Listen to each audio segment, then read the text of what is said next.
And now, this week's edition of Big Face with your host, Samantha Jane Tilton. Hey everybody, welcome to Big Face. I am your host, Sammy Jane Tilton, and my guest today, actor Todd Alan Crain. How you doing? Hi, I'm great. How are you? Good. I love it. It's so funny. It's so nice to see you. It's so nice to see your face. It really is. And it's so funny because we started talking, guys, like for a second. And if those of you that do listen and watch, I never like to have any conversation before I jump into an interview with somebody. So if we start talking about something, I'm like, no, shut up. We're saving it. Stop talking to me. Stop talking. So we're going to get to it. Yeah, but you just made a comment about my background and how nice it looks. It's fantastic. Thank you. It's like, you live in a studio, you make a little corner for your home, and this is what I do. And for your videos, you got a corner for your home and your videos. It looks great. It's very well pieced together. Thank you. This is also terrible conversation for the podcast because who can see it? No one. Yes, that's right. If you were just listening and not watching on YouTube, I am very sorry, but the backgrounds we have going on, you're really missing it. You should really watch YouTube. You should really watch YouTube because I don't have a face for radio. Some of these guests have faces for radio. It's one of my favorite phrases ever. I wanted you to talk about that because I wanted to comment on your background right now. Yes, guys, we are going to get into acting and everything that we can imagine, but I did not know until you wrote me your info that you are an artist as well. These are, am I correct? Yeah. And these are ones that you created behind you? Yes, they are all paintings that I've done, which is awesome. And this one, I just posted the big one that's directly behind my head here. Wow. Again, for the podcast, you can't see it. But I just posted a video on how I put that thing together, and it's the largest one I've ever done. It's 3 feet by 4 feet, which is a huge, that's 12 square feet of canvas. Yeah. And that canvas has been in my home for a year, wrapped up in the cellophane that they wrap it in when you go to the store and buy it, because I was so intimidated because it's so big. It's so big. And this specific technique that I use, it's called acrylic pouring. And there's a spin aspect to it. So you put it on the cake turntable and then you spin it out. And that's what makes it look like that. But I'd never done one on a canvas that was that large. And it turned out really well. I'm super, super happy with it. It's gorgeous. Thanks. It's very bright and dramatic and kind of powerful and over the top, which is most of the work that I do. So I was like, which is pretty much us in a nutshell. Yeah, exactly. It's like it's a wrap up. It's a wrap up in a canvas. It's exactly what it is. And then these other pieces, these other 3 that are on my other side, they're a different technique. That's what I first started doing. So, excuse me. I moved into this apartment 3 years ago now, 2 years ago. And I had all of these blank walls, and it's the first place that I have lived in New York City by myself. I was in a relationship for a very long time. Yeah. That ended, and then I found myself in this new place, and I had all of these blank walls, and I kept thinking it'd be really nice to have something on the walls, but I don't know if I want to go out and buy something. Let me see if I can try to make something that I wouldn't be humiliated to display if somebody actually saw it when they came over. So I don't even know how I saw this video. It was on YouTube or it was on Facebook. Somebody had posted on Facebook, and it was somebody doing this technique with a hairdryer and acrylic paints and a canvas. And I was like, I have a hairdryer. So I gave it a shot. And I think I have 47 of them up around my place now. I know, right? I've done wow, 90 of them altogether. I think I've done 90 altogether over the past couple of years. So, I have all of these things and these different techniques, and they're all very different styles, and they're very versatile, which is really, really nice. And I sold my very first commission to my friends, Andy and Kim, which was very exciting for me. That's amazing. Thanks. It was a big challenge because there were 4 24 by 24 paintings, and I wanted them all to be, they're all very similar to this one. Very brightly colored. They wanted very, very bright colors, and they wanted them all to be the same color scheme, but just look different. So I gave myself the challenge, and it took me almost 5 weeks to do it, but I did it, and they were awesome. They turned out really well. So I wanted to address this because, guys, I know Todd from when I'm casting and he's come in and auditioned, and we'll talk about things that he's done, but he's a very talented actor and he's a lovely person to be around. But I didn't know you were also an artist. And so I think it's so wonderful. You're so multifaceted. Thanks. I, especially during quarantine, it has come in very handy to kind of keep you occupied. Yep. On the flip side of that, I'm an only child. So any only child will be able to tell you this, that when you spend a lot of time alone as a kid, you start to become resourceful in finding ways to entertain yourself. And for me, when I was a kid, television was it was the thing that I turned to. My parents worked during the day, 5 days a week. And I, during the summer, it was just me in my house. There are no kids in my neighborhood.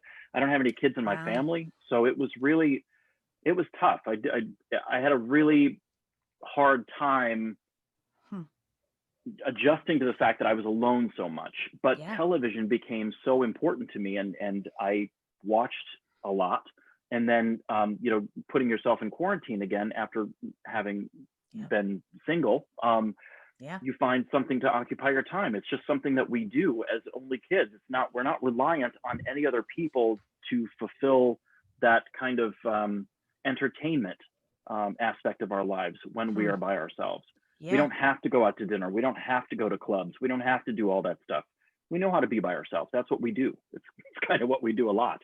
It's pretty, I mean, that's definitely you have to adapt, you have, and while, like you've said, that was difficult, and to say the least, I'm sure. But the fact that, at least for myself, it's been a process of being okay with being alone and, sitting still with myself. I feel like that's just the human condition. And for me, it's always a struggle. And so I feel like that made you better prepared to be a human and have to be resourceful in the present time and whatever that is for you. Absolutely. I agree with that 100%. And I have friends that are, they're from larger families, and this period of time has driven them insane. They don't know how to handle it. They don't know how to adjust. And that's kind of not only what we have to do as performers. We have to be able to adjust and make changes on the fly, but you've also got to make changes that kind of sink in and you deal with from your heart. And if you are a person that is accustomed to constantly being around people and constantly having conversations, I understand how this can be a challenging time. Yes. And you've got to find ways to make yourself not go crazy, and specifically for performers, to still feel like you're involved in the business in some way. So I do videos on how I make those. And so I kind of taught myself some in and outs of Final Cut Pro, excuse me. And I have 17 videos now that I've posted on YouTube, and no one sees them, but at least they're there and I'm doing it, right? That's what people see them, but more people will see them now if you're smart. Because if you are listening and you're not seeing this, they really are really beautiful. They really are beautiful. And wow. And it took you 5 weeks. Those paintings. I mean, I can do a painting that size. I was done it's less than an hour to do one of those. But for the ones that I did for my commission, they have a coating on them, which is called resin. It's a very clear, hard plastic-like finish that comes in. It's a jug, 2 jugs that you mix together, equal parts, mix it together, pour it on there. You have to be very careful with it. You have to pop the air bubbles with a blowtorch and make sure no dust flies in it. And so it's a whole process. So in between each layer, it has to cure for 24 hours before you can put the next layer on. So I had 12 layers to put on. And after a while, you're like, because of, I had 4 different paintings. I had 16 layers to put on. So it was a lot of work. It was a lot of work to do and wait 24 hours. And then you have to scratch it up with some sandpaper and then clean it off and then put another layer. It's a lot. It's a huge process. But then again, I'm an only child and I'm used to doing stuff by myself. So I'm good with that. I'm totally fine. You know, Totally it's fine with it. I totally get, I was not an only child, but due to life circumstance and stuff, my brother moved away when I was, a teenager, and my mom had passed away, and my dad was going through his own process, and I had me, and I had to figure out how to live. And that's really hard for me. It was really a process. And I totally identify with when I first got my own apartment, which was only, it was like 4 years ago. I too did not want to just like buy things. I'm like, what do I want to do? And I started like building furniture and refurbishing furniture. Like I got an orbital sander and was like stripping. And then I made my own stains and like distressed them. And like, that's the stuff that I have like is my furniture and like things hanging on my wall is mostly the things that I built or, and that is amazing. It's who the hell knew? I never knew I could do that. Right? You don't know until you try it. And then sometimes you're like, oh my God, I enjoyed that. And I think I could probably do that again, which you clearly did in finding all of these handsy things that you're doing in your apartment, which is kind of amazing.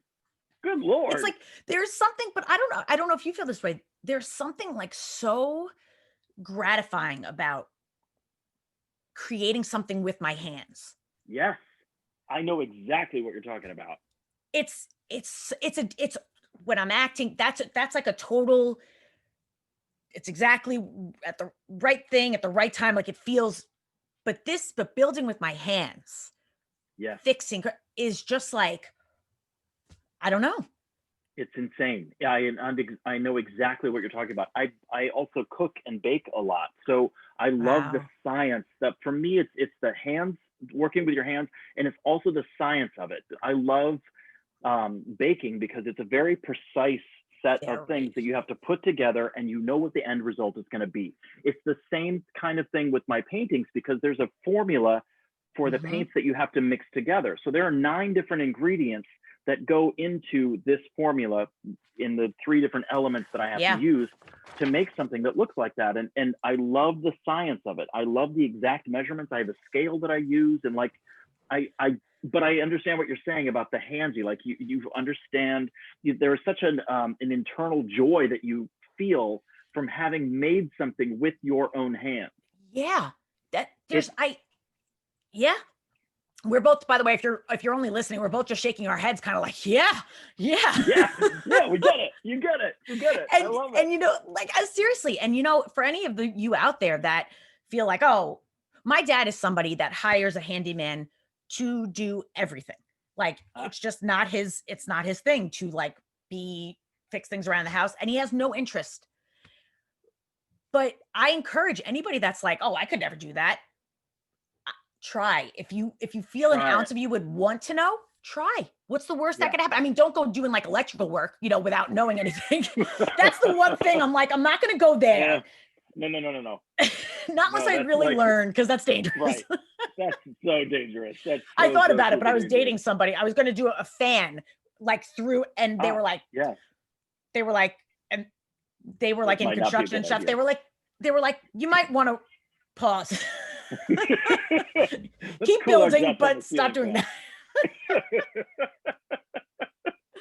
Right? So awesome. There is something that kind of feeds your soul. Like, this is the way things used to be. People used to do a lot of stuff with their hands. Now it's just typing on a computer, and it is so different from what we do as actors. So the acting is the internal stuff, and actually having something physical to do with your hands is it fulfills your whole being then, which is really lovely. I love that you get that, and that you're the same. It's really a wonderful thing.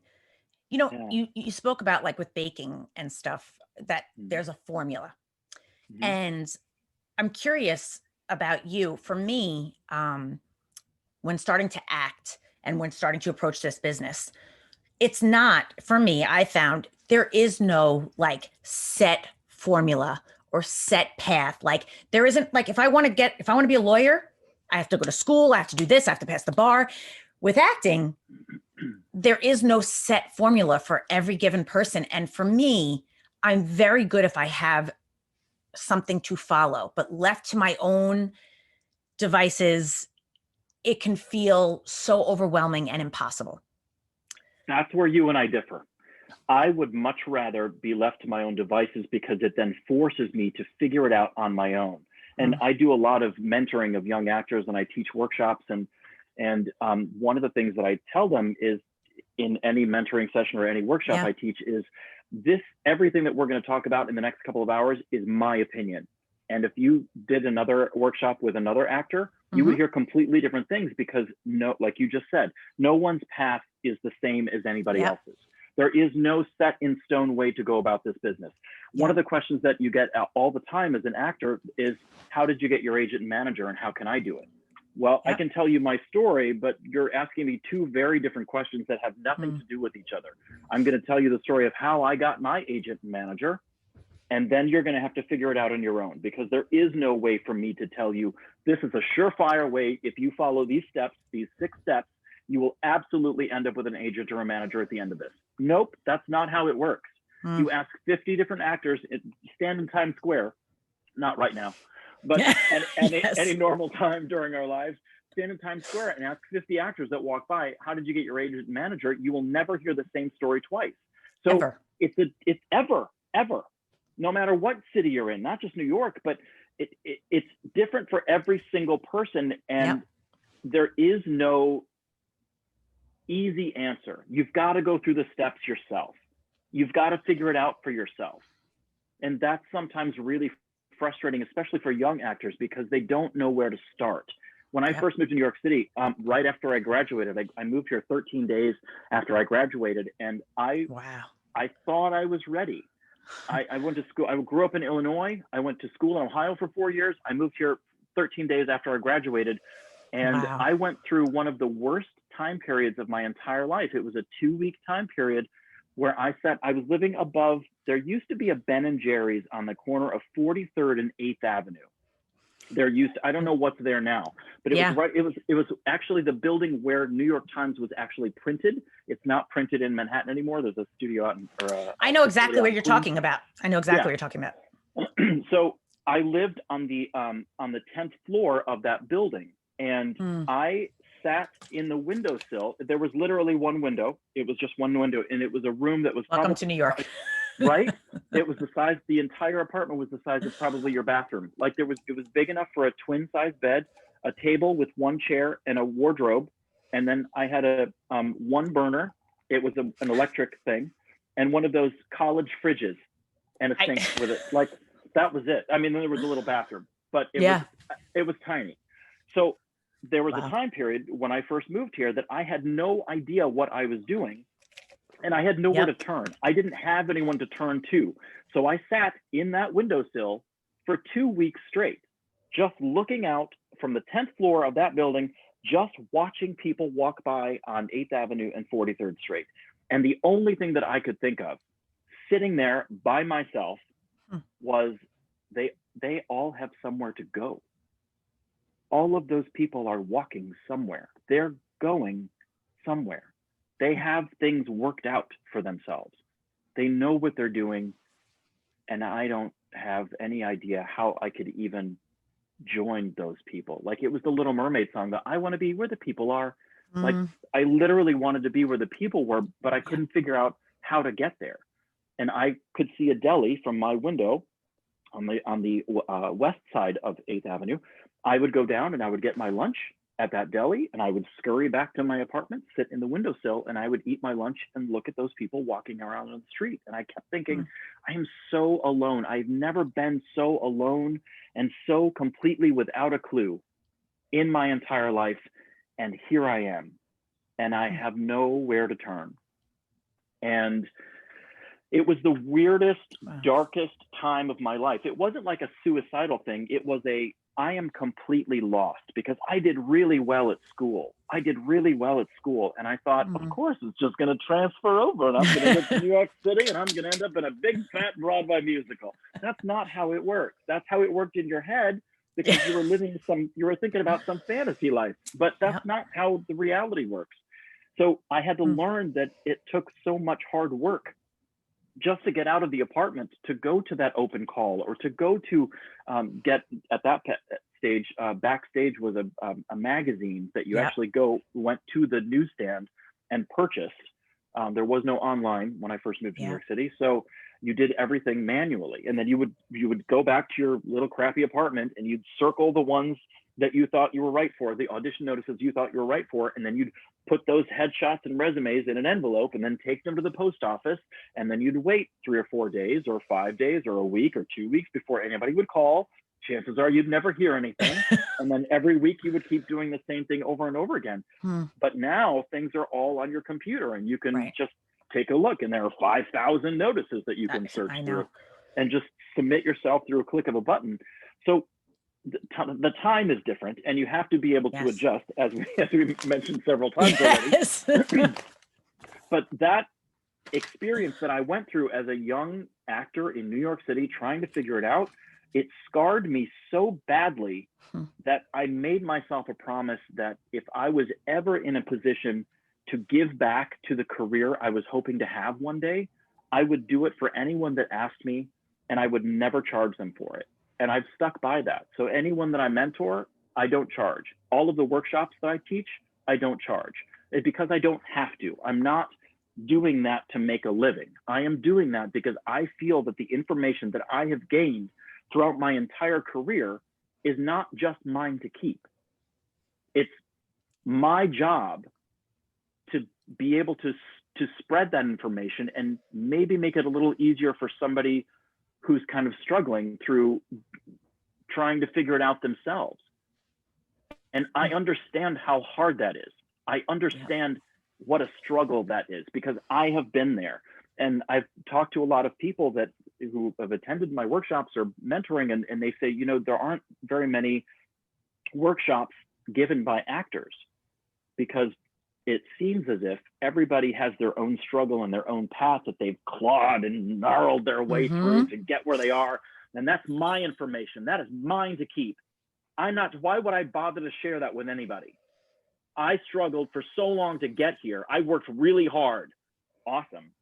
But that's not your information to keep. That's the way I feel about it. I feel like, I've been given some amazing opportunities, but if I don't turn around and help out somebody behind me who is in no way in direct competition with me, because I don't see other actors as that. You're not in direct competition with everybody else. You're competing with yourself. I want to be better at the next audition than I was at my last one. You're competing with yourself. You're not competing with the other guys that are sitting out in the lobby. So anyway, that's my story. So that's where I started. And to this day, I coach auditions, and I help people with self-tapes, and I do it just because it makes me feel better. And every time I do it, it puts a fresh Band-Aid on that still open wound that I experienced as a 22-year-old young actor moving to New York City and not knowing what the hell he was doing. So it's nice to put a fresh Band-Aid on things sometimes. It really is. In 12-step programs, they say, like, in order to keep what you have to give it away. And wow. And I always loved hearing that from others, because it's I truly believe that. And I truly believe that that's also why I was meant to be an actor, because of whatever experiences that I went through, whatever gave that desire from the time I was born. It's purposeful, and it's meant for others, not for me. Whenever I've thought about quitting acting and everything, it's so self-willed, because I'm like, it's not about me. And if this was what I'm supposed to do, and to maybe make others think, then that's why. It's not about me. I'm a vessel. And like, I think that I love everything you just shared. And, I actually wrote down. So guys, when I asked Todd, he said, I'd love to be on the show. And you even wrote, just in quick email when we were scheduling, you wrote, it's important for you you said, sharing as much of your experience as possible. And I wrote that down because it meant a lot to me. I feel the same way. I don't believe in hoarding my experience. I believe there's nothing, even when I'm teaching, there's nothing that brings me joy like being able to help somebody with an ounce of what I have. Right. that's, Right. it's meant, it's like, for me, like yourself, my story's different, but it was a very painful process trying to figure out. It still can be at times because I'm still figuring it out a day at a Absolutely. time. But Right. I have that much to tell somebody, like, I did this, and you get past it. Yeah, I'm like that too. Yeah. Of course, my brain works like that. It's not always going to be that way. I Yeah. think it's important, and it's so beautiful that you mentor people and you're there for people, because being alone and having to figure it out all by ourselves is, you did it. And I tried to do that for so long and hit so many walls that I realized I Right. have to try and get support in figuring things Yes. out. Yes. And sometimes, I mean, it's easier now because communication is so much easier. It's easy now to just send somebody a text. So I tell people, look, I'm going to give you my number, but Yeah. please don't call me. Don't call me. Just send me a text, because I Yeah. know it's much easier to communicate. Like, and there's no shame involved in that. Like, hey, can you explain to me what an open call is? Mhm. Absolutely. And then I'm very fast to write back. I don't want to have a phone call about that. If you want to have a FaceTime, awesome. But I don't want to sit on the phone with you. I don't want to do that, because I want to make sure that A, you have something to read. You can look at it again and again if it's So a smart. text. Or B, I want to have the face-to-face conversation, because you will remember that. You're not going to necessarily remember the phone call that we had, but you will Right. remember the FaceTime that we had, because it means something. It's more personal. But I want to answer your questions because I don't want you to feel alone. I don't want anybody to feel in any way like I felt when I first moved here. And it was crappy to go through that. It was really hard. So looking back at the journey that I have gone through, I've been unbelievably lucky, and I've been given amazing opportunities that I'm proud of. But I look back and I think, that 22-year-old who was sitting on the 10th floor of that building just eating walnuts and watching people walk down on the street, that's really like, who are these two people, and how are they the same person? How can they be the same person? It's your journey, no matter what it is, how painful it is or how glorious it is. You may not have any bad experiences. I don't know who that would be. Those people Right? are like Greek to me. I have no idea Right. what that even means. I don't think they exist. I can't imagine that they exist. But no matter what your journey is, it's your own personal story. And if someone else can learn and benefit from that, why would you not share that with them to make possibly their journey just a little bit easier? I know. I completely agree. And I get frustrated. I say this, and it's not necessarily, this isn't like fact, but I always feel like there's two kinds of actors. There are people like what you're talking about, where they are generous. They give whatever's been given to them. They want to help their fellow actor or whoever. And then there are other people that it is a competition, that it's very, very self-oriented, self-driven, and it's about them. Yeah. And sometimes there's middle ground, but I feel like I usually come across one or the other. And I had a point to that, but but I appreciate, like, I like, I'm always drawn to people. It's like a sense. I always have a great sense when you come in, and you have a lovely, you have a great essence, a great spirit, and it's palpable, which is why you're here. And I'm so happy to have you. I am so happy to be here. Thank you very much for saying that. I heard this really great story. Somebody had posted this on Facebook, or I saw it on YouTube or something. It was a video of Bryan Cranston, and it seemed like he was being interviewed on stage.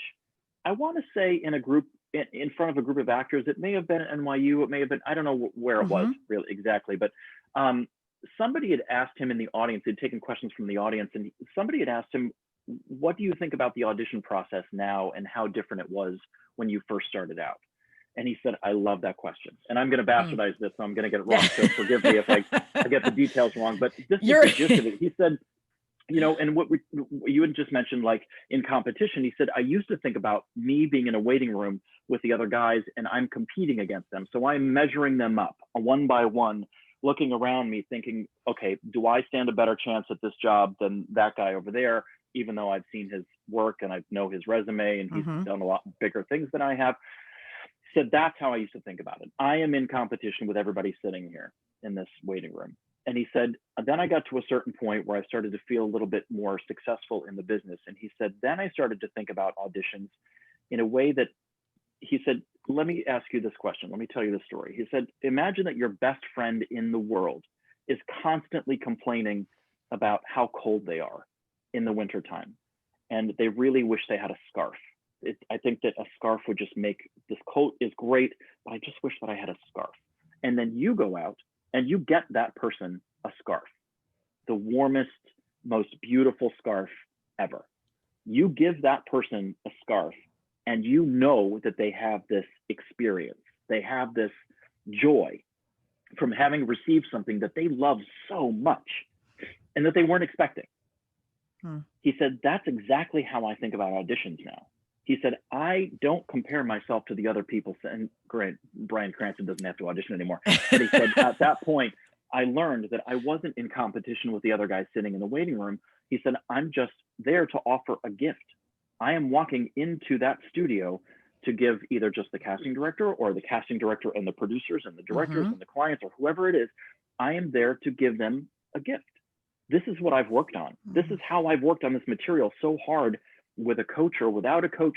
I know who this character is and I've worked really hard. And now I'm going to give you this gift. This is what I have to offer for this role. And if you think that I'm right for this role, great, then we're on the same page. If not, then that's okay, because I have plenty of gifts to give for other casting directors and other directors and other producers. So it's this it's a different mindset. If you can just think about it in a different way, as opposed to I am out here clawing my way through this business, trying to make a name for myself, as opposed to thinking I already have a name.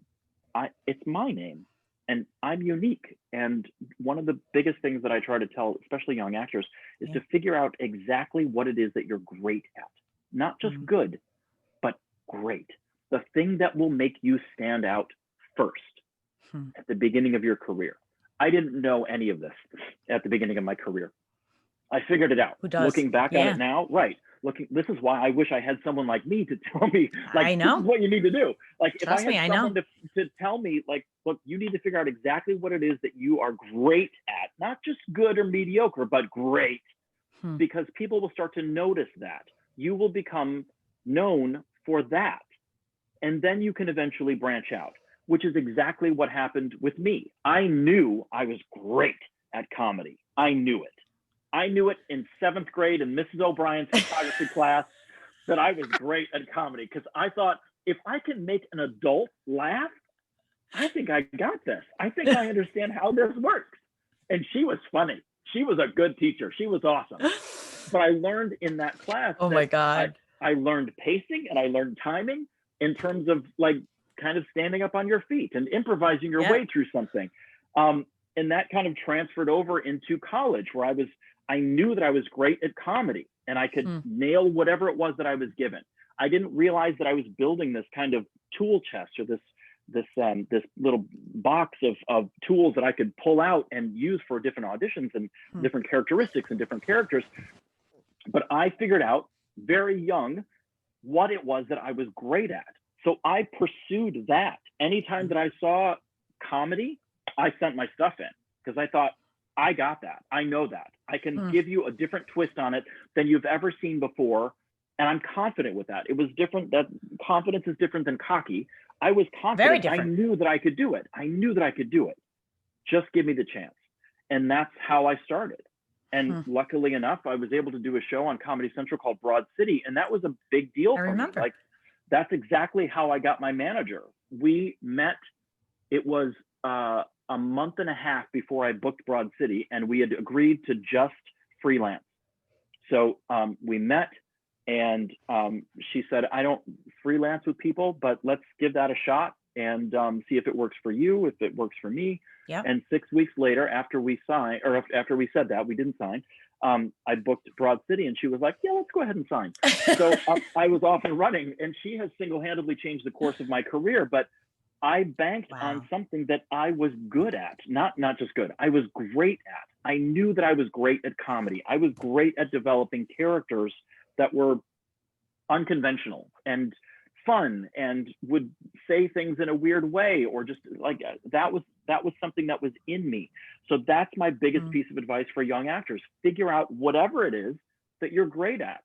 If you're great at drama scenes, if you're great at being the bully, if you're great at dancing or singing, whatever that is, do so much of that. And this is the Steve Martin quote that kind of goes through my head every single day. And somebody asked him, what's the secret of your success? And he said, be so great that they can't ignore you. That's kind of that's the whole nut of this business. Yep. Be so great they can't ignore you. So that's it. That's the solution. That's the secret of the acting business. If you're great at something, they're not going to ignore that. No one's going to ignore that. And that's how you get your foot in the door. Your talent will keep you in the room, but you have to get your foot in the door somehow. That's my recommendation. Find out whatever it is you're great at. That is so well put. Like, it's something to really think about. I've never thought about it quite like that. And you know, you said confidence is different than cocky, and that's very true.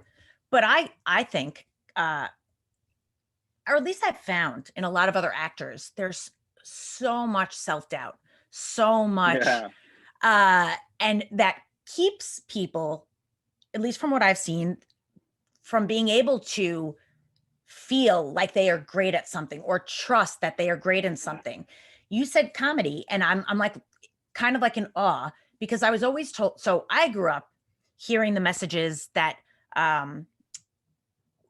women that are funny are fat, unattractive, annoying, loud, pains in the asses. So even though people always said your timing is like this, like you're made for comedy. My acting coach, when he met me, he's like, comedy is your way into this business, blah, blah, blah. But I grew up never thinking I was funny.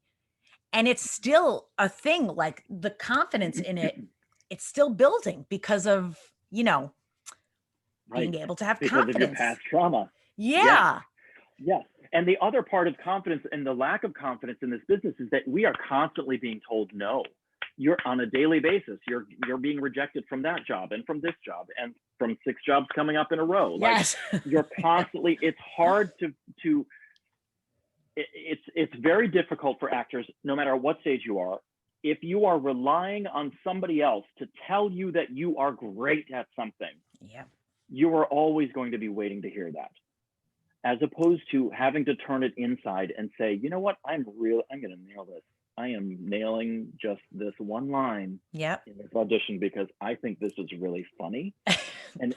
and that's something else that I tell other actors is give yourself a goal. Give yourself one goal. Just start out with one goal. Like, I am going to nail this word in this entire 4-page script that I'm doing in my audition. If I get that, then I'll have won. Then I walk out with a trophy, knowing that I'll have achieved my goal.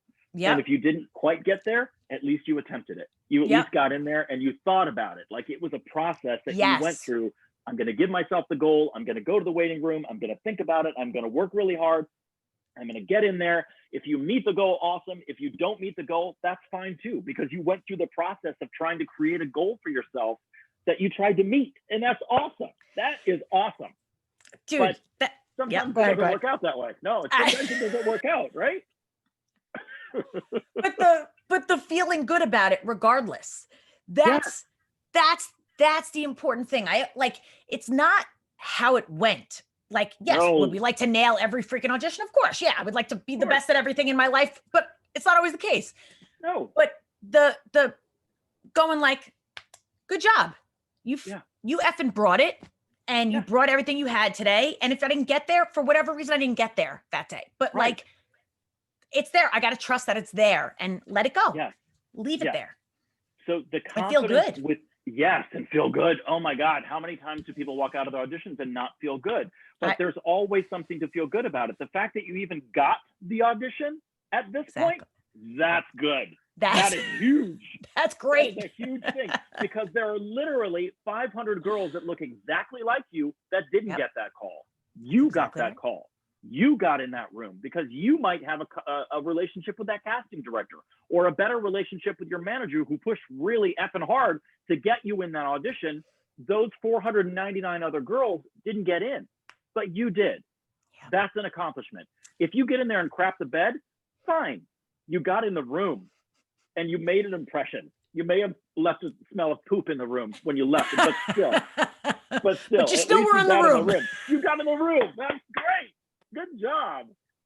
I say it's so funny because I say that to my friend often too. Like, I'm like, but you got this audition. Like, you know how many people didn't get this, even whether you book it or not? Like, you got this audition. That says a lot as to where you are, and like something to be grateful for, you know? That's exactly right. And sometimes I get that it's just not quite enough.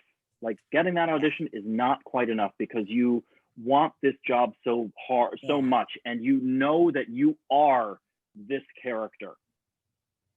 Then you have to start thinking about, one of the things I talk in my workshop also is things that you can control and things that are out of your control.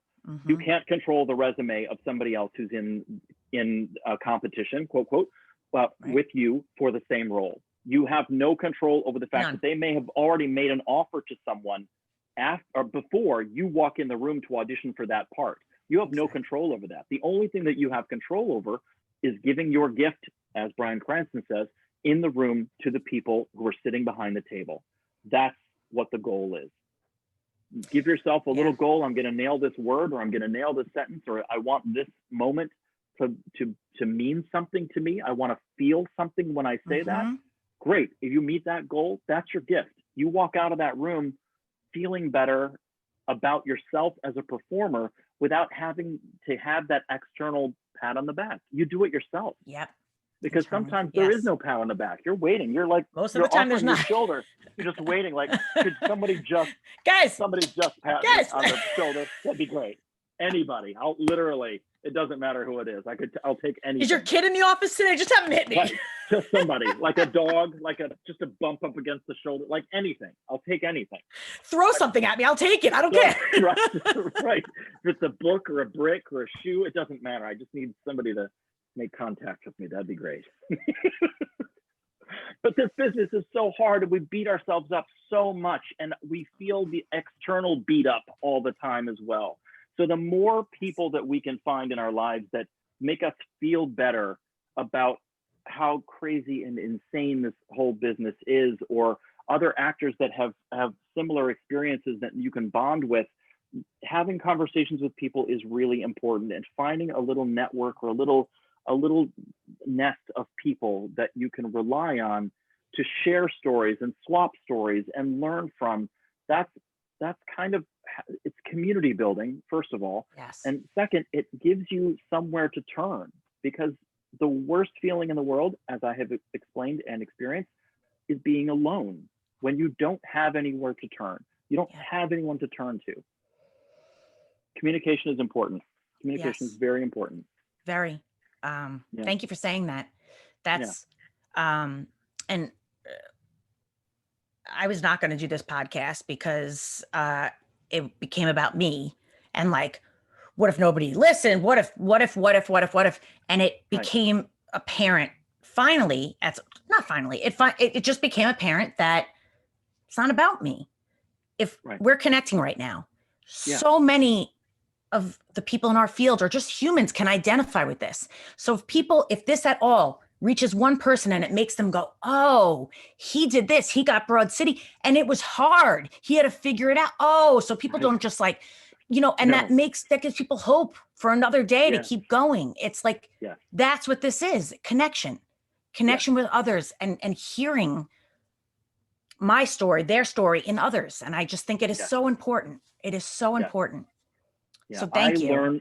Absolutely. I learned so much about myself as a performer in hearing about the experiences of other performers, especially when I was younger, because I thought everyone's story is so different and everyone's path is so clear cut, and mine doesn't seem to be that way. Like they now have a path but they've had to clear it out themselves. Like everything behind them is how they trudged through. That's why their path is so clear. Everything moving forward, nothing is clear, but everything behind them is. And I was at the beginning of my path. I was like at the edge of the forest thinking, all right, how do I do this? I don't even know where to walk. Like there's no path. Right. That's the point. You have to figure it out yourself.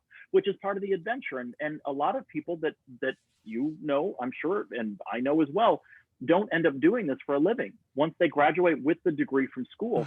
And I had somebody say to me that I did a show with a long time ago that is no longer an actor in the business. He said, I feel like I failed. I feel like I failed in not sticking with it. And I got so angry. And I said, let's think about this for a second. I said, first of all, it was in Los Angeles. I said, you have a house and it's paid for, right? Yeah. And you have a husband and you both have cars and they're both paid for. Yeah. You just answered your own question. So if you think that maybe you had stuck with the business, that you might have all of these things that you have now. Oh, absolutely not. So how did you fail again? Wait, start over, because I don't understand the story. Like I don't understand what you're saying, because you have this fantasy in your head of, I could have achieved so much if I just stuck with it.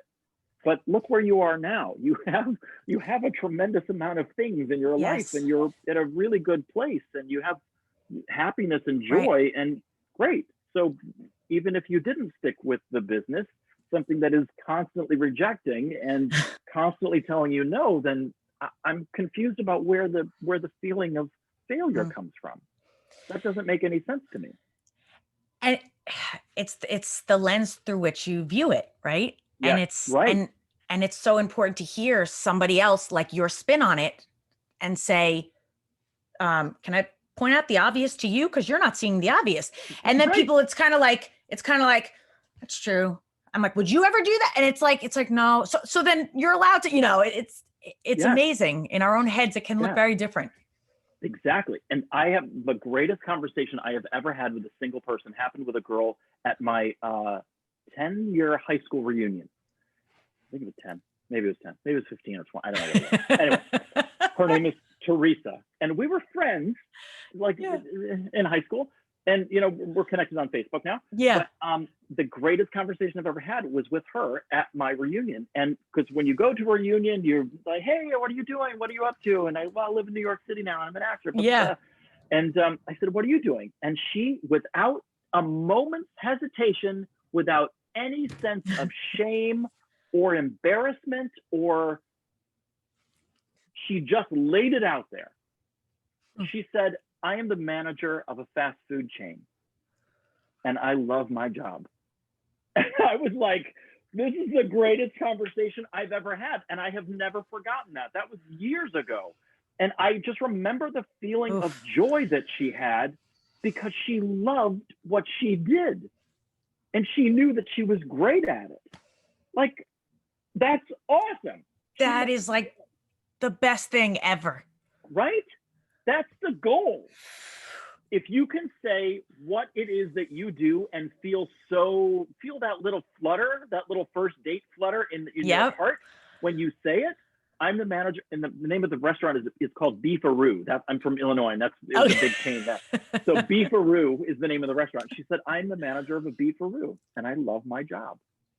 And I thought, I'm going to start crying in the middle of this reunion, which is weird, because it's the most honest, open, beautiful thing I've ever heard somebody say. And it wasn't trying to impress me. I'm a doctor now. I'm a lawyer. I'm an architect. Whatever it is. Everybody has a bit of posturing. This was not it. This was one human being connecting to another human being. And there was no importance placed on the fact that I had done television and she had been the manager of a Beefaroo for 15 years at that point. It was amazing.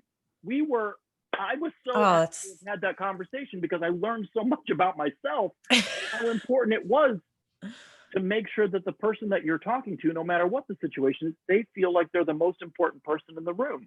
Always. And she was. And she will always stand out in my memory as the greatest conversation I've ever had. Wow. With someone specifically that I had only had conversation with once in the past 15 years. That's, and this is the human condition. You just shared that, and I am deeply affected by that story. And this is your best conversation, and now it's going to go down in history in my mind as like, I will not forget that. Right. It's such a great, beautiful, honest human moment. And I was just so proud that of her. I'm super proud. I'm proud of her. Teresa. Teresa, if you ever see this, or I don't know you, but you are freaking awesome. Like, I will never forget it. She made an impression that lasts with me, that it will always be there. It's always a part of my story now. That's what, oh my God. What else could you ask for except to do that, to be yourself in the world as you are, to feel good about it, and to leave people with a piece of you that lasts. You affected somebody, you moved somebody. That to me is a life well lived, like the best life. Well lived. Yeah. You don't need to have a job on television. You don't need to be the leader of the free world. You don't need all of those things. If you can love what you do and you're great at it, you won the game. You won the game. And you won the game. You said your friend, you were talking about your friend that said, like, and I wonder, like, if I hadn't, given up on this business. And my thought to that is, there are a lot of people that have regrets or think, I wish I would have kept going. And the thing is, you can. Like, I truly believe that. If there's something yearning in you that you're like, that's not undone, like that's undone, then it's never too late. But I know it can feel that way because we get set in patterns and jobs and lifestyle, but it's never. No, it's never done. It's all part of the thing of adapting and changing and moving forward in your life. Yep. If it means that you go back to it, then great. That's part of your story. Awesome. You're writing a new chapter for yourself. Yep. Keep going. Keep moving forward. Try not to get stuck. Because if you live your life with regrets, then you're going to have such a sad, sorrowful time trying to adjust to anything. Yep. And that's not fair. It's not fair to you. It's not fair to whoever you're in a relationship with. It's not fair to the people around you. Nope. Try it. Be adventurous. Yeah. And it's not what you were meant to, if you have a yearning, if it like, right.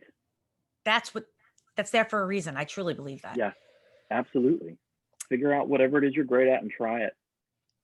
You spoke about Broad City being like that changed your, like that was the course of your career, that happened and things moved.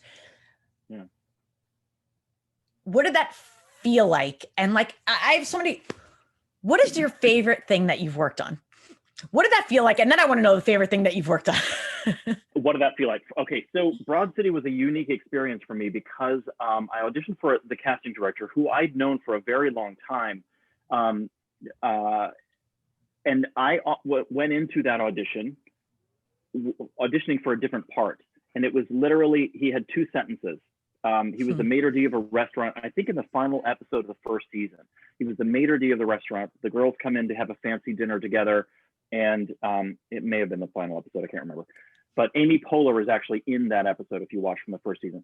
So he has this exchange with Emmy. It's maybe 2 sentences and he takes them to the table and then you never see him again. And that's what I was being called in for. At that point, no one knew what Broad City was. It was not on the air.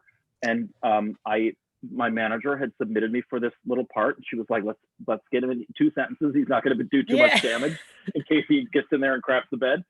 So, but I knew Cody, who's the casting director, and I went in and I did my audition and it was fine. And he said, you know what, can you do me a favor? He said, I got this script that literally just came in before you got here. And there's this part that I'm not exactly sure how we're going to cast it. And they're kind of leaving it up to us to figure out.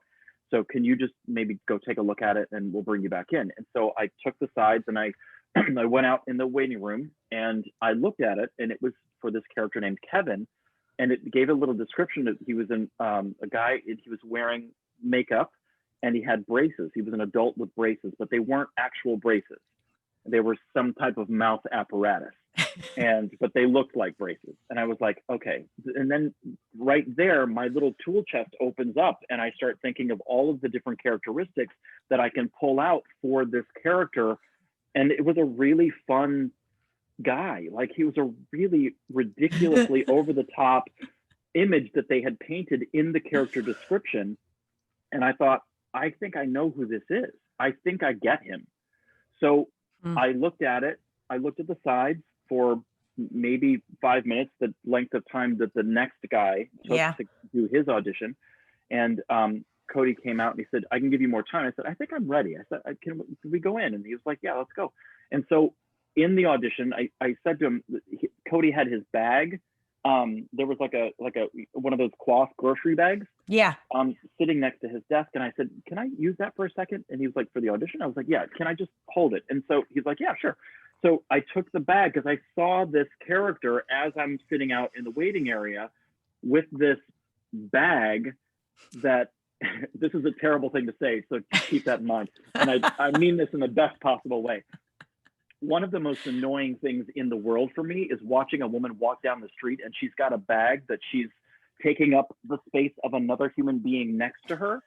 And the bag is literally on the cusp of the wrist. It's not quite in the hand. It's not on the arm. It's just balancing out there, but she's got her arm out to her side as far as she can, and she's just swinging it. And so I wanted to throw that in for Kevin. I wanted Kevin to have a bag that he was carrying that was so like obnoxiously like big and like it's part of him, but he just can't be without it because he's got so much stuff in it. I wanted that characteristic. So I asked Cody if I could use his bag because I just had a backpack with me. Yeah. He was like, yeah. And so I got that job, which I was lucky enough to get. And Alana said, my first day, she said, I don't think I've ever laughed so hard in somebody's audition tape. She said, and then I told her the story. I said, I had 5 minutes to look at that before I got in. And she was like, it seemed as if you had been given the script like 2 days before that, but I know you hadn't because we sent the script to Cody that day of your audition. So wow. It was a really great, that was right place, right time. It was the right character in my life at that moment. Yeah. And I happened to be ready for it. It was comedy. I knew I could do that. Yeah. I didn't know exactly what kind of show it was. There was no real description that I got. So it was a kind of a crapshoot. Like I was going to take a chance on making this character as funny and outrageous as possible in the hopes that even if they don't like as far as I take it, at least they'll find something. Let's pull him back just a little bit. Great, I can work with that. If you want me to go further, I can definitely give you that too. But I want to give you everything so that you have some options and you can feel it out that way. So doing that was, you asked me how I felt about it. I felt like it was the perfect alignment of all of the training that I've ever gone through, every job leading up to it. All of my tools in my tool chest were available to me at that moment. I had the support of the casting director that I knew and had a prior relationship with. I felt no weirdness about asking to use his bag for the audition. Like it was an alignment of all of those things together, and it doesn't always work out that way. But in that moment, for me, having Cody, the casting director, trust me enough to say, I'm going to give you this, take 5 minutes, create a character from the ground up, and come back in. All of my lights were green at that point. I was like, I am on fire right now because I know, because of the relationship that we have, that you trust me enough to do this. I am not about to let you down. I've let other people down in the past. This ain't going to be one of those moments. I'm going to step up because you've given me a chance. And I'm going to show you what I can do with it. And I hope that this is right. You don't know. You have no idea. So. But you, like you said, Bryan Cranston said, you gave that gift. That was your gift to give. And like Alana said to you herself, like she didn't think she ever laughed that hard at an audition tape. And like, one of the best gifts in the entire world is laughter. To know that even if they just saw the tape and even if you didn't book it, that somebody laughed that hard, like. Right. That is amazing. Well done, man. Right. I was very proud of that. I really was. And to this day, I'm still very proud of it. And it was a really great honor for me, for the girls to ask me to come back for the 5th season of the show as Kevin, to kind of be this Easter egg for fans of the show that had seen it all the way through. And the dramatic changes that Kevin went through with his face. But it was, I felt like that experience for me, I was only on one episode of the 1st season and one episode of the 5th season, and that was it. That's all I did. But it was enough for me to know that I had done good work. And that's another thing that I tell actors is just do good work. That's all anyone is expecting of you. No matter what the situation is, Yeah. If it's an audition, if it's a performance, if it's you're just going to sing a song for somebody, and wherever it is, just do good work. That's all. If you do good work, that's the gift. It's the Bryan Cranston gift. Do good work. It sounds, and here's the thing. I understand how easy it sounds. It sounds ridiculous to say that because it's such a simplification of what we do for a living. I get it. I understand that, but you have to get to a point at some point where you take the money out, you take the pressure out, you take the status of this job out, you take the extra line on your resume out. That's so much pressure to put on one single audition. If you just go in and do good work, that's all anybody can expect of you, whether you're on set or you're in an audition room. You didn't oversimplify it, because the thing is that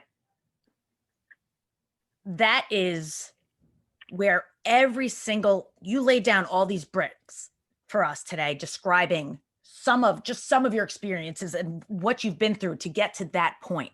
So that's the freaking amen that you got the opportunity. First of all, you were asked to read that copy because they saw something in you, believed that there could be whatever that was. That's all you. That's what you brought. Right. And then you trusted your instinct, you trusted your training, your talent, all those tools, and you did it. Right. And you were bold and you asked to use the bag, amazing. It worked out. Sometimes it doesn't. And sometimes people are like, I'd rather you not touch my bag, please. Yeah, great, fine. Totally. Like Cody and I had a previous relationship. I don't know if I didn't know the casting director, if I would have asked that same question. Totally get it. But this was a family room. We were all relatives. We all knew each other. We all had a past relationship. So it's amazing. Yeah, that one just worked out. It was an alignment of the stars. So in answer to your question, how did I feel about that job? I felt like $1 million. And to this day, I'm still very, very proud of that job. And one of the greatest moments of after that job was over, this was maybe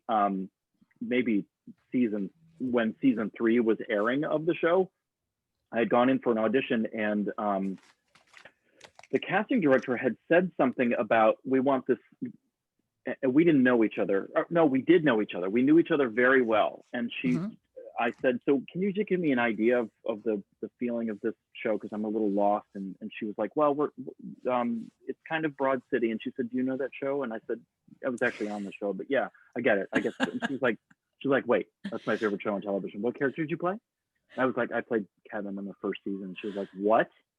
And we'd known each other like really well. And it was a great compliment for me to have her say to me, she had to look it up to, like, she thought I was lying to her that I played Kevin. And she did. And I was like, you could look it up if you'd like. And she was like, yeah, just give me a second. And she looked it up, and I was like, wow, she really doesn't believe me. And there it was on my IMDb page. And she was like, I literally can't believe that this is true, because that's one of my favorite characters from that first season of the show. And I was like, thank you, that's very kind.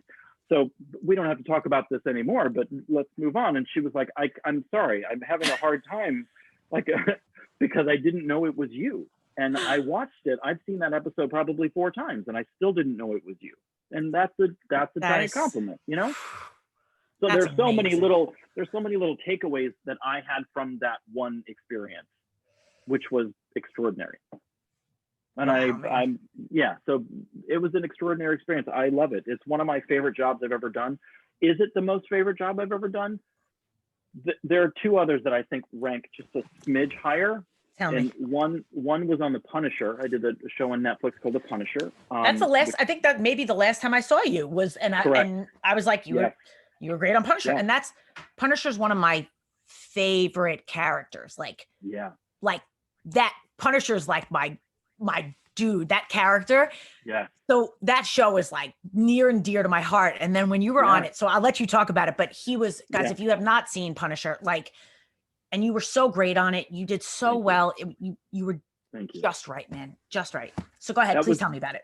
Yeah. That was the hardest job I've ever had, ever, in my 26 years of working in this business. That very first shoot day that I had with John Bernthal, who played the lead character, the Punisher, Frank Castle, I had to cry for 5.5 hours this is coming from 30 Rock and from Broad City and from all of these other comedies with the Demetri Martin show. Like I've done all of these other things, comedy. And then somebody gives you a chance to do something that's not comedy and with John Bernthal, and you don't want to let them down. And that was the very first thing that I thought, I can't let anybody down. So I want this, because I was a fan of the first season of the show and I was in the second season. I knew what this show was like. It wasn't that nobody had heard of it before, because I'd watched the whole thing and I thought, this show is violent and it is raw and it is uncomfortable. Yep. And I thought, that's exactly what I want to do with this character. And I was lucky enough to do 4 episodes of the show. And that very first day, the very first thought I had when I got on set and I knew what I had to do, to cry for 5.5 hours, I wanted to make it as uncomfortable to watch as possible. That was my goal.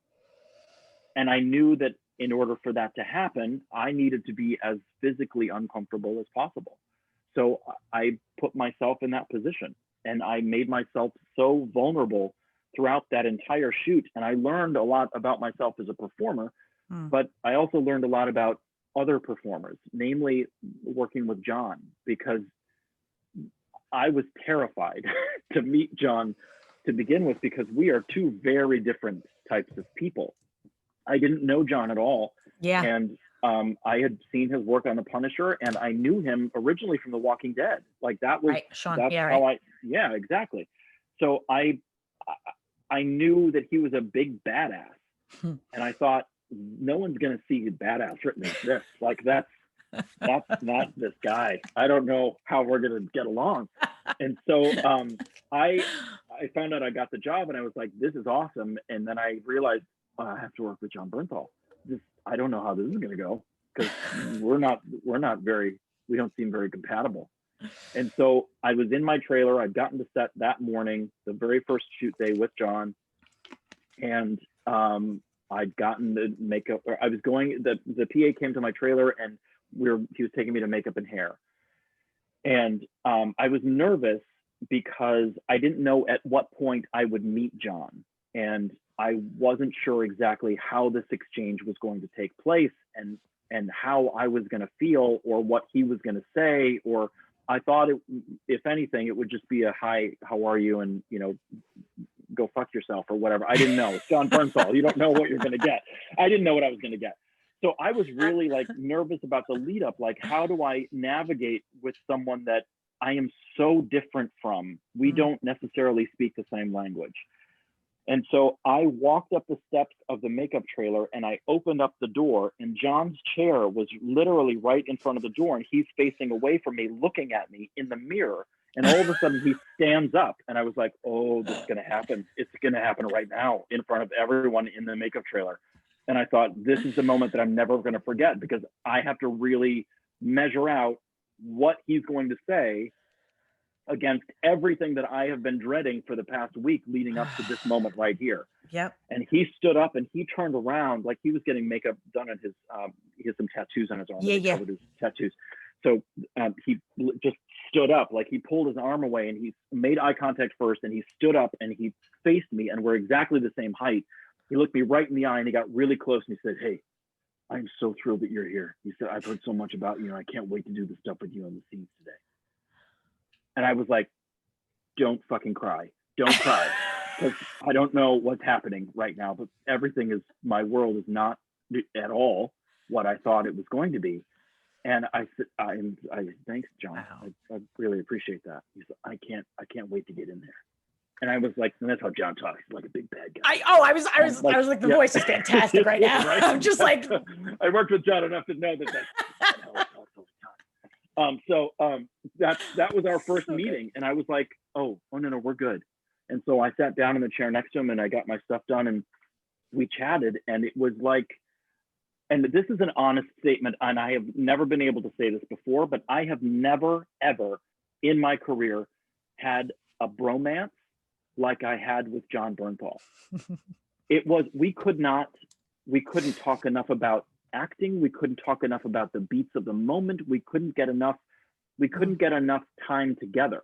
It was it was very strange for me because I've never had that experience with someone that didn't need to do that with me. Like if your resumes are pretty equal, you can get along pretty well. Right. But someone whose resume, like he's the lead in the show, he didn't need to extend himself in any way. But I learned about his family and his dogs and how hard this job is and how many people have been hurt on set and they try really hard, safety first. And then John had to punch me in the face and he's like, dude, don't worry. This is the safest set on Netflix. And I was like, oh, you're still going to punch me in the face, John. I don't know how safe it's going to be. But that was a nerve-wracking experience. But it was like the greatest connection I ever had with another actor that I didn't know that I was going to be working with for a couple of weeks. And we were going to have such a violent relationship and I had to literally be afraid of him. And like, it was the strangest situation I've ever been in, but because of the relationship that I developed with John and with Jason, the other actor in the trailer with me, it became this magical, unforgettable experience. And the last day of the shoot that I did for that show, I remember for 3 days afterwards, I was so emotionally drained and it was awful. I was thinking about that. Like while you're talking, I'm like, you must have been so emotionally drained. That's exactly what was going through my mind. You must have been. I didn't know that was going to happen. I didn't know that was a thing because comedy. Right. You don't have to go through that with comedy. So you're like, yeah, I nailed that joke yesterday. Right. I feel great about it. But this was like, the last shoot day is the really hard material for that character to get through. He's talking about his parents and he's gay and the repercussions of that.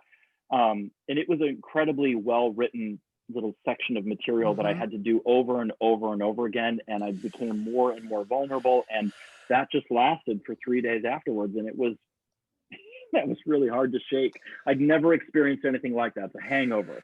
I'd never had that before. I didn't know that was a thing. I'd never heard anybody talk about it.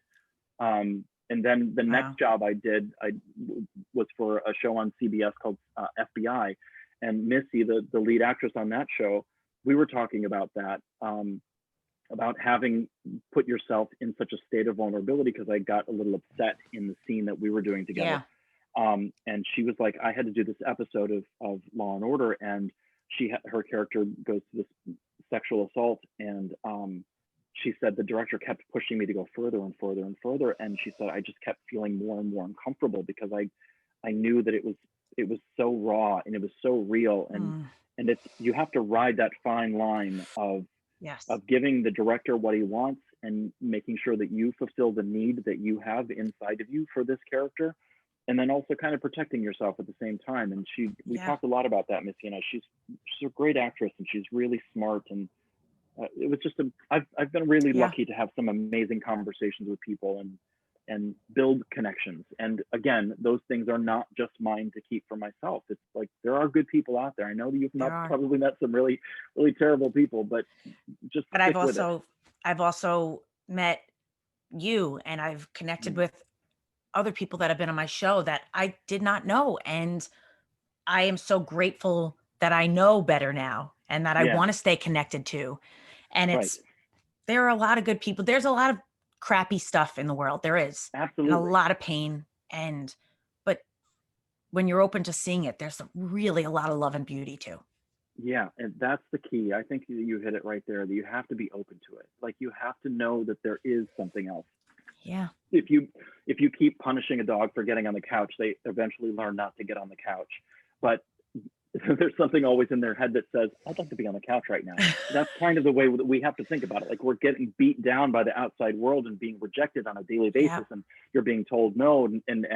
But there has to be some shred of hope that you hold on to, because if you don't have that hope, then there's no real point in going forward. It doesn't help you move forward if you don't have hope. So that's one of the big takeaways for me from this business is I always try to find one shred of hope, and it might be just very thin, very, very thin hair. Some days, some days it's just real hard to hold on to hope, and when you know that you're right for this job and you don't get a call, and then you see it on TV and you were like, I was 100 times better than that guy. Are you kidding I know. me? Like, that was mine. But I've seen him in 50 shows, and then, you can't help but beat yourself up. But then you just try. I did good work that day. I remember going in and nailing that audition. I feel good about that. I didn't get that job, and it really sucks and it hurts. But I have hope that maybe that same casting director will bring me in for a different part that I might land. So, well put. I went in for an audition for a show that's on network, and it was this funny thing, and I had to pull a gun on like the main character or whatever. And I wound up, I chose like this purse that I felt the character would have. And I had been running a session that day, actually, at one of the studios. And so I was going to this audition, from the casting, and I took one of the staplers from the studio. I gave it back. Don't worry, I gave it back. I wanted something like heavy in my bag that was like giving me belief that I had a gun. Like it was actually my choice whether I actually did have a gun or whatever.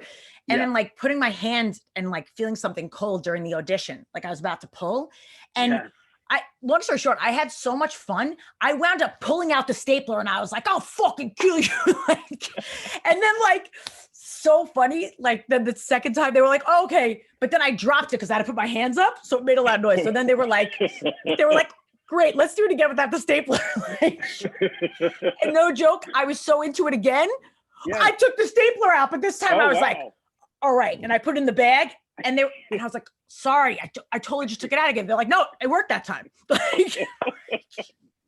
There, you were totally enwrapped in what the world of that character. Like, that's an important piece of direction. This time, let's not use the stapler, but you took it out like because you weren't thinking about, oh my God, I've got to give them exactly what they're looking for. No. This just feels good for me. You nailed that. It was whether you got that part or not, you nailed that. And it's funny because I didn't book it, but you know what? It didn't matter. Like, it would be great to book it, but it didn't matter because I knew, like, I was so in that, and I know I could bring it to this character. And my friend showed me recently, the person that booked it, he's like, I take the scene for you. And I'm like, oh man, I would have killed that. Like, that's fine, but I would have killed it. They were fine, but I just was like, I could have killed that character. Yeah. Feeling, man. That happens. That's a good feeling. That's out of your control. That's stuff that's way out of your control. But just finding a way to adjust to that feeling and learning what those feelings are and being able to kind of navigate your way through the muddy stuff to get to the smooth sailing for a while. It's nice and to have fun. Like, I had fun, and like, you know what I mean? Like, it wasn't right. I don't know whether it was right or not with the state. It just happened because I was in it, and like, happened. I felt good. It's so awesome to have fun. Like, that's what we did for me. That's what I did before I got all in my head about what type am I, or the voices that I learned. Right. Like, I could just, when I was younger, just play, just jump into it. And so it's fun to do that now, man. It's so nice to get back to that. I mean, if we can just adopt more of the kids' playtime and not think about the outside world and just focus on the work, which you were doing in that moment. That's a moment of triumph. That's a moment that a lot of people need to hear. Like, I wasn't thinking about the notes that they gave me. I was thinking about the life of this character. I was living that moment. And I pulled the stapler out, even though they asked me not to, like, but then it made it work. Like, they told me it works the second time. So I love that. I love moments like that. Where you completely forget who you are. You are waiting in the waiting room while your body is in the room doing your job. That's like, those moments are the best ever. The best. They're the best. They're the best. Love it. I love it, man. Story. I love it. Man, it's so, I could keep talking to you. You're so wonderful. We're going to do it part 2. But there is a part of my show that is called The Feather in Your Cap. Okay. But you shared so much with us already. But by feather in your cap, I mean an achievement or something that you've learned, something that you bring with you that serves you as you go forward, or that that's there for that. It may serve you in the future. I wanted to know if you have something that you'd be willing to offer. I definitely do. And it's my other favorite job that I did. I hosted the television game show Jeopardy, 196 full games of the TV game show Jeopardy with the IBM computer Watson. And so I was with Watson from the end of 2009 until the beginning of 2011. And I hosted 196 full games, 4 of those games in front of Alex Trebek himself, and we became friends. And Alex just recently passed away, which is kind of a tremendous loss for me because he became a mentor over the past 10 years. And that was a hard day for me. But to answer your question, the feather in my cap, the one thing that I took away from that job that has transferred over into all of the work that I do now, no matter what the job is, if it's a hosting gig or if it's an actual television acting gig, is to stay present. If you stay present, if you stay here in this moment and not worry about the joke that you may have missed or worried about the line that's coming up, if you just stay here, there's so much more life and so much more viability for that character in that moment that you're living right now. Instead of worrying about the future or worrying about the past. And that specifically came into play while I was hosting 196 games of the show, because there were, when you get the game sheet, there are 36 clues. No, sorry. How many clues? There's 6 categories of 6 clues. 6 times 6, 36. Sorry. There's I'm like 36. 36 or 5. 30? I don't know what it is. It's 61 clues per game. Sorry, 61 clues per game. So that's 30 in one, and then 30 in the other, and then your final Jeopardy's one. Sorry, it's been a while. It's fantastic. I was like, talk about staying present. I was like with you, like counting. Right? Yeah. Yeah, get it. So there are 30 clues in the first round, 30 clues in the second round, and then 1 clue for final Jeopardy. And so you're going through 61 clues, and I did 5 games a day. So that was a lot to go through. There was a lot of questions. There was over 300 questions a day. And if you are thinking about every single next clue during the one that you're reading, it's an overwhelming amount, and you're undoubtedly going to miss an opportunity, especially in an improv situation like that was, because there's no script. You're literally just trying to entertain the few people that are playing the game, and then the handful of the IBM research scientists that are in the room with you. So in order for you to do your job successfully as the host of a game show or whatever it is, you have to stay present. You have to stop worrying about what's coming up or what has happened to you in the past. I can't worry about the fact that I flubbed that line and I deliberately cost someone the opportunity to get that clue right because I read it incorrectly. You can't worry about that. It's gone, and now we deal with what's in front of us. That's been one of the most valuable pieces of information that I took away from that job. That's definitely my feather in my cap, because I learned from that moment, and I had that experience for 26 months. I did that for 196 full games, and it was emphasized every day that I was there. Stay present. Stay right here. Stay in this clue. Don't worry about the one that's coming up. You'll deal with that in a second. So that has transferred over into my acting world, and staying right here with you right now, which presents the idea of you possibly being a little bit more vulnerable. If you are in this moment and you are not thinking about the external stuff, the stuff coming up, the stuff that's happened, you're right here, right now. You can focus and have a connection with the person that you're dealing with. That becomes an invaluable piece of information that may not mean a lot to other people, but it meant something to me. It was so personal and so kind of earth-shattering. And especially for comedy. Comedy works, you have to be right here, right now. If you telegraph the fact that a joke is coming up, it's not going to land as funny, or it's going to be a little off, or we're going to start to see as an audience your pattern of, this is how she sets up a joke, here's the joke line. This is how she sets up a joke because she does this with her voice, and then there's a pause, and then she gets her joke line. So we don't want that. We want you to live in this moment, and in an improv situation, that becomes very handy because you're dealing with just the stuff that's here right now. that is definitely a feather in my cap. That's a valuable piece of information that personally means something to me. It may, like I said, it may not mean something to anybody else, but for me, that's big. That's a big thing. That's equally to me. That is a big thing. Yeah. As a human and and as an actor, right. To be present in the moment, to not be in the fear of the future, the anxiety, the pain of the past, the any of the stuff that's past or future, to be right. present, because everything's always okay, actually, if I'm right here. But as soon as I go here or here, it starts to not be okay. That's exactly right. That's exactly right. And so, it's this, go ahead. I mean, as a human being, that's a very valuable analogy. Like, we have to stay right here, because if we start to focus too much on the before or after, then we get a little lost. We get confused. We can develop addictions. We can develop fears and anxiety. But I want you to live right here. And I heard somebody say something. This is along that exact same lines. It was a kind of a motivational speaker on Instagram that I just happened to swipe through, and he said, the next time that you're going through that moment when you're having an anxiety attack, or that you are having this, you're spinning out, your brain is spinning out, ask for receipts. Ask whatever anxiety or thought you're having.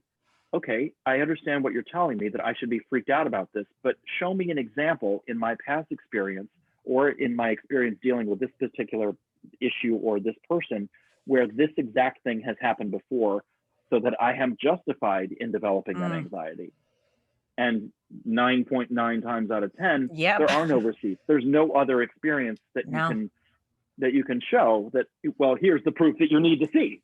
No, you don't have any proof. So, okay, then maybe you're not justified in developing that anxiety about this situation. It's a house made of cards. Yes, that's exactly right. There's nothing in that house. You just let me think this is a house, man. It ain't a house. It ain't a house. This ain't no house. No, it's just empty. It's just empty. The wind is blowing through it. There's nothing. It ain't grounded. Yeah. No, it's barely there. True. Somebody who doesn't know how to do electrical, for example, may have done the electrical in the house of cards.